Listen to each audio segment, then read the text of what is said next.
प्रिय विद्यार्थियों, आप सभी का मैथाइन शब्द में स्वागत है। आज हम पढ़ेंगे केंद्रीय प्रवृत्ति के माप। केंद्रीय प्रवृत्ति के माप से हमारा तात्पर्य होता है एक मध्य वाला मान जो उस पूरी श्रेणी का प्रतिनिधित्व करता है। केंद्रीय प्रवृत्ति के माप हम दो प्रकार से ज्ञात कर सकते हैं। इसे हम दो भागों में बांट सकते हैं। जैसे एक होता है गणितीय माध्य और दूसरा होता है हमारा स्थिति संबंधी माध्य। जो गणितीय माध्य होते हैं वो होते हैं हमारे समांतर माध्य, गुणात्मक माध्य और हरात्मक माध्य। यहाँ कक्षा 10 में हम केवल समांतर माध्य का अध्ययन करेंगे और जो आगे बड़ी कक्षाएं हैं 11वीं और 12वीं और आगे, उसमें आप गुणोत्तर और हरात्मक माध्य का भी अध्ययन करेंगे। इसी प्रकार जो स्थिति संबंधी माध्य होते हैं उनमें होता है माध्यक और बहुलक। तो इस कक्षा 10 में हम समांतर माध्य, माध्यक और बहुलक से संबंधित जो केंद्रीय प्रवृत्ति के माप हैं हम उन पर आधारित सवालों का अध्ययन करेंगे। तो जो हमारा आज का सेशन है उसमें हम देखेंगे कि समांतर माध्य किस प्रकार से ज्ञात किया जाता है यदि हमें आंकड़े बिखरे हुए रूप में दिए गए हों और उन्हें किस तरह से हम ज्ञात कर सकते हैं। तो देखिए प्रश्नावली 17.1 का प्रश्न नंबर 1, यदि एक कक्षा के गणित विषय में 10 छात्रों के प्राप्तांक हमको दिए गए हैं और इन सब का हमको समांतर माध्य ज्ञात करना है। तो ये देखिए आप, ये हमको व्यक्तिगत श्रेणी अर्थात जमे हुए एक निश्चित क्रम में नहीं है। तो जब हमको ऐसे आंकड़े दिए गए हों जो एक निश्चित क्रम में जमे हुए नहीं है और उनका हमको समांतर माध्य ज्ञात करना है तो हम सूत्र लगाएंगे आंकड़ों का योग बटा आंकड़ों की संख्या। अर्थात जो भी हमको आंकड़े दिए गए हैं उन सब का योग करना पड़ेगा और उनको गिनकर वो कितनी संख्या के हैं, कितने जनों के हैं, उनका उसमें भाग देना पड़ेगा। तो देखिए समांतर माध्य बराबर आंकड़ों का योग बटे आंकड़ों की संख्या। तो इस प्रकार हम यहाँ पर लिख सकते हैं और इसकी जगह आप प्रेक्षणों का योग बटे प्रेक्षणों की संख्या भी कर सकते हैं, उससे कोई अंतर नहीं आने वाला। प्रेक्षण लिख दो या आंकड़े लिख दो, बस आपको ध्यान रखना है कि योग ऊपर आएगा और संख्या नीचे आएगी, ये गलती नहीं होनी चाहिए। तो जो भी आपको दिए गए हैं उन सबके बीच में आपको प्लस का निशान लगा के लिखना है। +43 +40 +40 +65 +35 +48 +52 और ये सब आंकड़े कुल हमको दिए गए हैं 10 छात्रों के। तो बटे में लिख देंगे इसके हम 10 और अब जोड़ कर लेंगे। इकाई का अंक सबसे पहले जुड़ेगा 2 8 10 5 15 5 20 3 23 5 28 और 2 30 की 0 हासिल लगी 3 5 8 4 12 3 15 6 21 4 25 4 29 4 33 7 40 7 47 और 5 52। तो इस तरह से इन सब का योग प्राप्त हो गया हमें 520 और बटे में आ जाएगा यहाँ पर 10।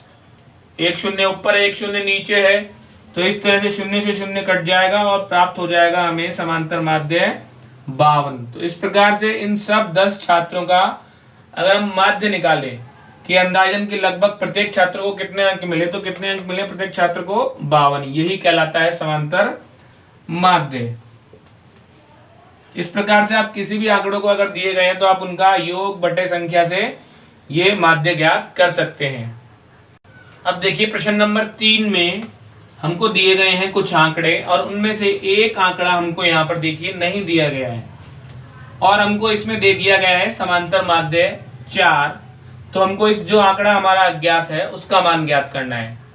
तो सूत्र हम वही लगाएंगे, बस जो हमको आंकड़ा नहीं दिया गया उसकी जगह हमको क्या दे दिया यहाँ पर x, वो लिख देंगे हम। तो सबसे पहले देखिए वही सूत्र लगेगा, बस होगा किस तरह से ये आप देखिए बहुत ध्यान से। दिया है समांतर माध्य बराबर हमको यहाँ पर 4, तो पहले हम सूत्र लिख देंगे आंकड़ों का योग बटे आंकड़ों की संख्या।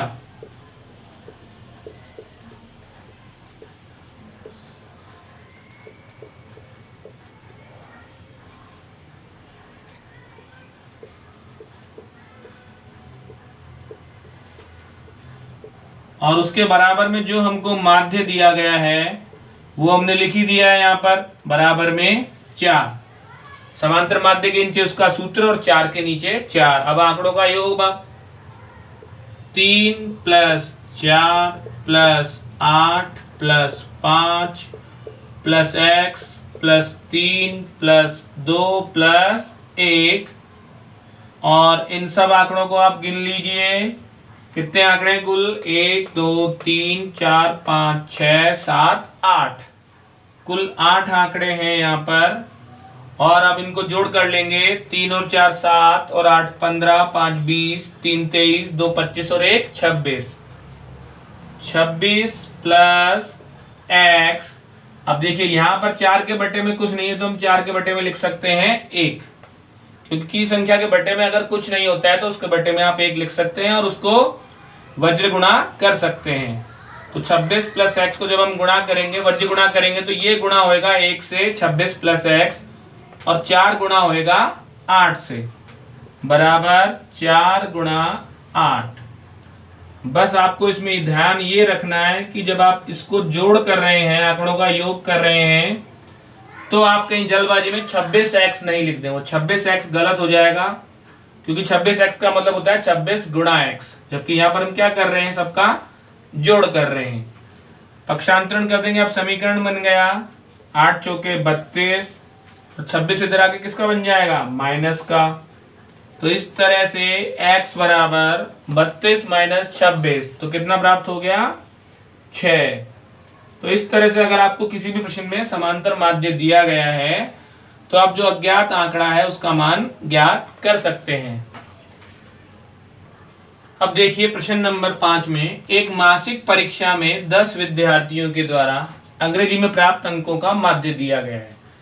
इनके रोल नंबर दिए गए हैं और उनके नीचे उनके प्राप्तांक लिखे गए हैं। हमको केवल प्राप्तांक का माध्य ज्ञात करना है, इन रोल नंबर से हमको कोई मतलब नहीं है, केवल ये हमारे गिनने में सहायता कर सकते हैं कि 10 विद्यार्थी हैं। तो सूत्र वही लगाएंगे,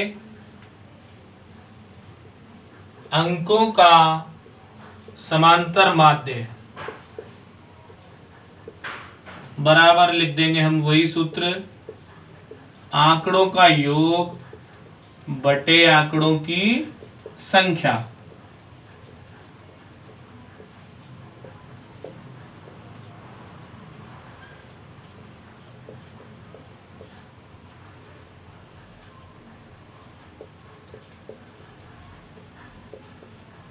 तो आंकड़ों की संख्या तो हमको यहाँ पर पहले से ही दी गई है, कुल मिला के 10 विद्यार्थी हैं, तो बटे में तो आ जाएगा आपके 10, लेकिन उससे पहले इन सबका क्या करना है हमको? जोड़। तो देखिए 30 + 28 + 32 + 12 + 18 + 20 + 25 + 15 + 26 + 14, और बटे में आ जाएगा आपके यहाँ पर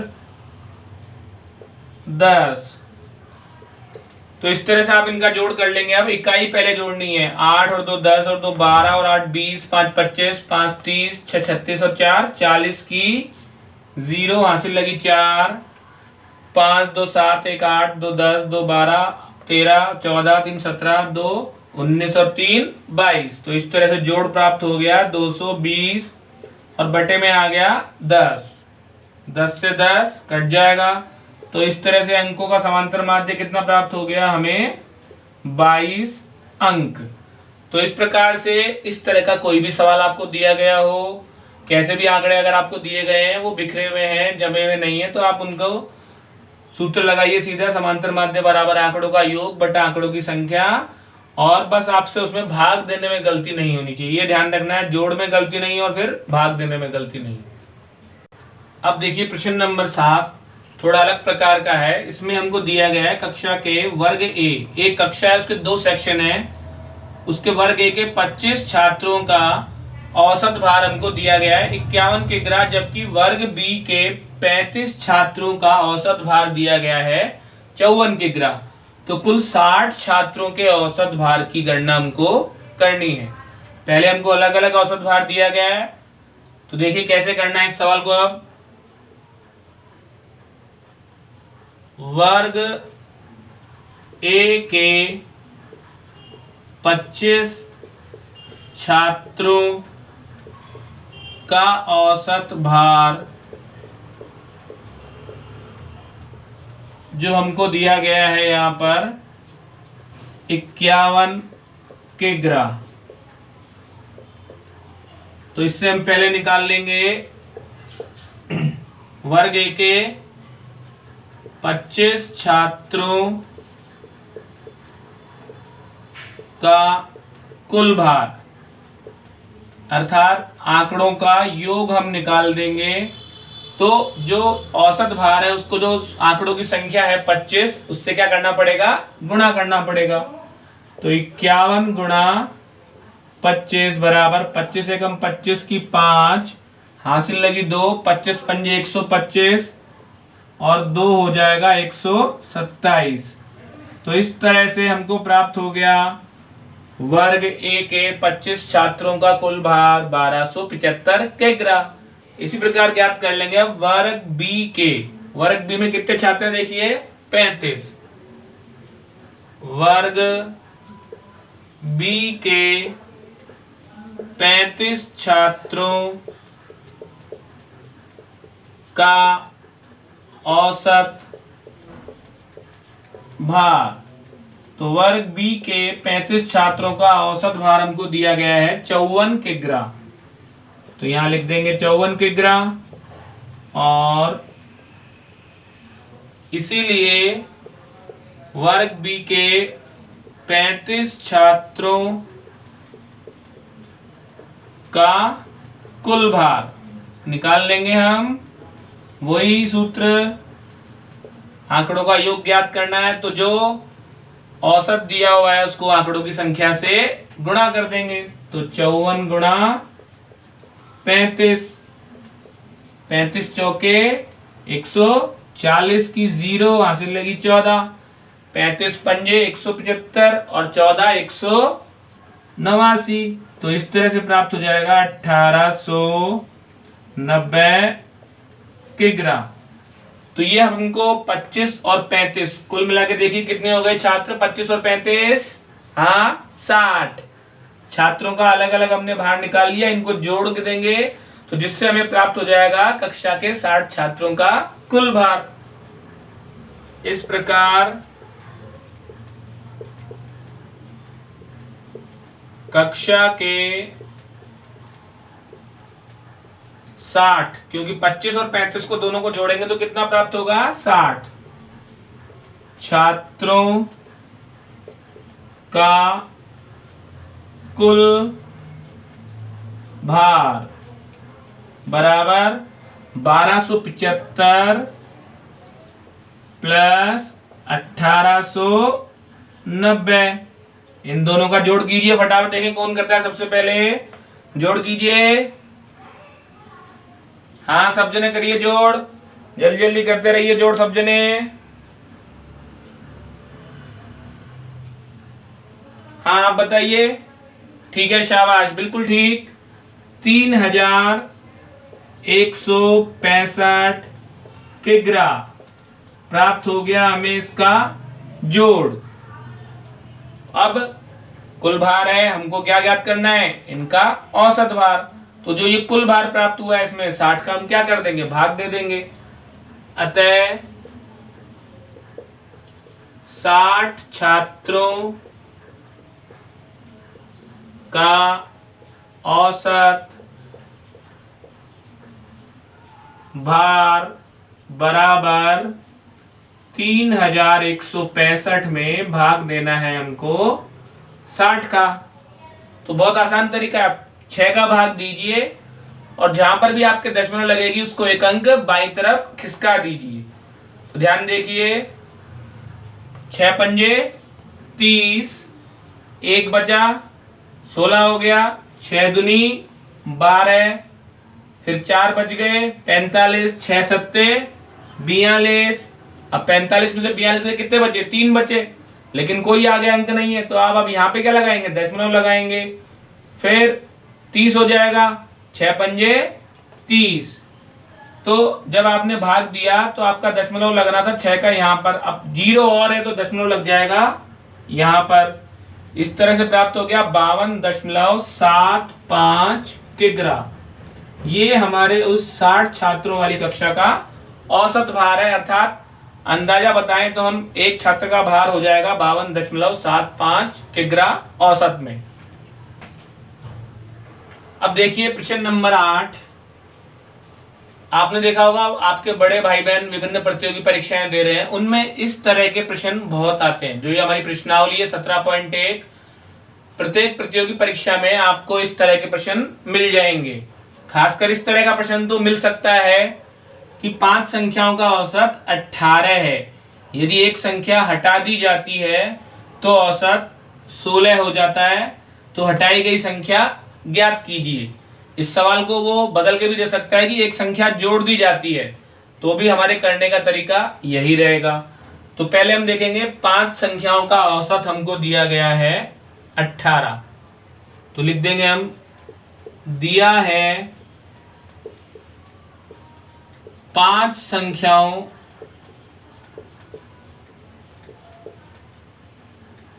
का औसत बराबर 18।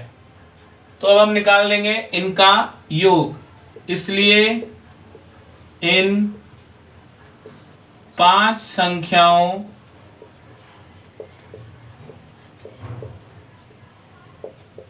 का योग बराबर 18 गुणा 5।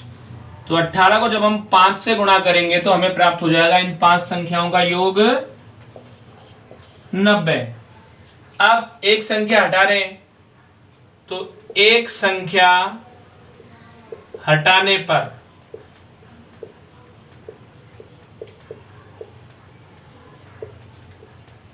जैसे आपकी कक्षा में 40 विद्यार्थी हैं, एक विद्यार्थी उनमें से छोड़ के चला गया, तो कितने विद्यार्थी शेष रहे? 39। इसी तरह से पहले 5 संख्याएं थी, एक संख्या क्या करी? हमने हटा दी, तो कितनी संख्याएं रह जाएंगी? हाँ बिल्कुल ठीक। तो एक संख्या हटाने पर 4 संख्याओं का औसत, जो 4 संख्याएं शेष रह गई उनका औसत, वो भी हमको दिया हुआ है 16। तो हम निकाल लेंगे, इसलिए इन 4 संख्याओं का योग, जो शेष 4 संख्याएं रह गई उनका योग कितना होगा? देखिए 16 को किससे गुणा करेंगे? 4 से। वही सूत्र लग रहा है हमारा, आंकड़ों का योग बटा आंकड़ों की संख्या बराबर औसत, उससे ही निकल रहे हैं। बस इसमें हमको औसत दिया हुआ है तो हम योग ज्ञात कर रहे हैं 16 गुणा 4, 16 चौके 64। तो ये तो हो गया 5 संख्याओं का योग और ये हो गया 4 संख्याओं का योग। अब पहले बड़े वाले योग में से हम क्या करेंगे? छोटे वाले योग को हटा देंगे, तो जो हटाई गई संख्या है वो हमको ज्ञात हो जाएगी। अतः हटाई गई संख्या बराबर, जो 5 संख्याओं का योग है 90, उसमें से हम जो 4 संख्याओं का योग है उसको घटा देंगे। घटा दीजिए, कितना प्राप्त हुआ? बहुत आसान है, हाँ बोल दीजिए। इस तरह से कितना उत्तर हो गया? 26। तो हटाई गई संख्या कितनी हो गई? 26। प्रश्न नंबर 9, 13 संख्याओं का माध्य 24 है, यदि प्रत्येक संख्या में 3 जोड़ दिया जाए तो नए माध्य में क्या परिवर्तन होगा? वैसे आप इस सवाल को मौखिक भी कर सकते हैं कि 13 संख्याएं हैं और माध्य दिया गया है 24। अगर हम प्रत्येक संख्या में समान संख्या जोड़ रहे हैं तो ध्यान दीजिए माध्य जितना है वो उतना ही बढ़ जाएगा। जैसे 13 संख्याओं में आप प्रत्येक में 3 जोड़ रहे हैं, अभी माध्य 24 है तो माध्य में भी 3 जोड़ दीजिए, कितना हो गया 27। तो इस तरह से ये सवाल भी कंपटीशन में आता है और उसमें हमको बहुत ही कम समय में उत्तर देना होता है, तो आप ऐसे शॉर्ट ट्रिक से उत्तर दे सकते हैं। लेकिन अगर हमको पूरा करके दिखाना हो तो कैसे करेंगे, अगर जोड़ रहे हैं तो उतना जोड़ दीजिए, घटा रहे हैं तो उतना कम कर दीजिए। तो यहां पर हम जोड़ रहे हैं तो देखिए इसको पूरा कैसे करेंगे, दिया है हमको यहां पर 13 संख्याओं का माध्य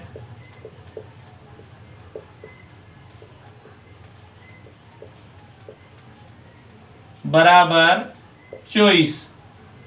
तो पहले हम देख लेंगे इन 13 संख्याओं का योग कितना हो रहा है, इसलिए 13 संख्याओं का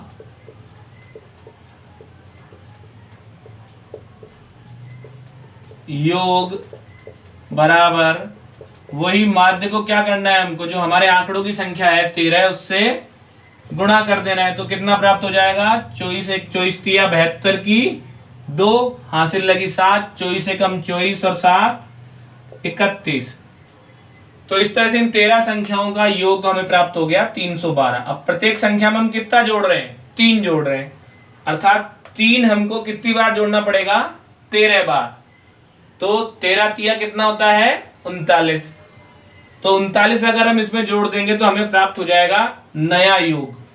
तो लिख देंगे यहां पर प्रत्येक संख्या में 3 जोड़ने पर प्राप्त नया योग। पहले लिखेंगे पुराना योग 312। 312 में देखिए प्रत्येक संख्या, कुल संख्याएं कितनी है 13। 13 में हर संख्या में 3 जोड़ रहे हैं तो 3 जोड़ना पड़ेगा हमको 13 बार, अर्थात 13 तिया 39। तो 312 में अब जोड़ देंगे 39। तो देखिए कितना हो जाएगा 312 प्लस 13 तिया 39, तो हो जाएगा 351। अब ये जो नया योग आया है इससे हमको निकालना पड़ेगा नया माध्य, क्योंकि तब हम बता सकेंगे कि नया माध्य क्या है या कितना अधिक है पुराने माध्य से। तो इस प्रकार नया माध्य बराबर जो नया योग है उसमें संख्याएं वही है, संख्याओं में कोई परिवर्तन नहीं है। भाग दे देंगे 13 दूनी 26, 35 में से 26 गए, कितने बचेंगे, हाँ ध्यान रखो 9। 9 के आगे उतारेंगे 1, हो जाएगा 91। 91 में 13 का भाग देंगे, 13 सत्ते 91। तो इस तरह से आपने देखा पुराना माध्य था 24, नया माध्य आ गया 27। कितने का अंतर है दोनों में, 3 का। तो आपको शुरू में बता दिया था कि जितना भी हम अगर संख्या में जोड़ेंगे हमारे माध्य में भी उतना ही परिवर्तन हो जाएगा, या अगर हम घटाएंगे तो उतना ही हमारा नया माध्य घट जाएगा, ये ध्यान रखना है आपको। तो अतः नया माध्य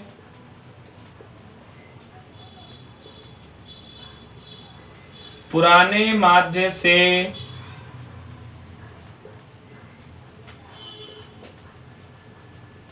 तीन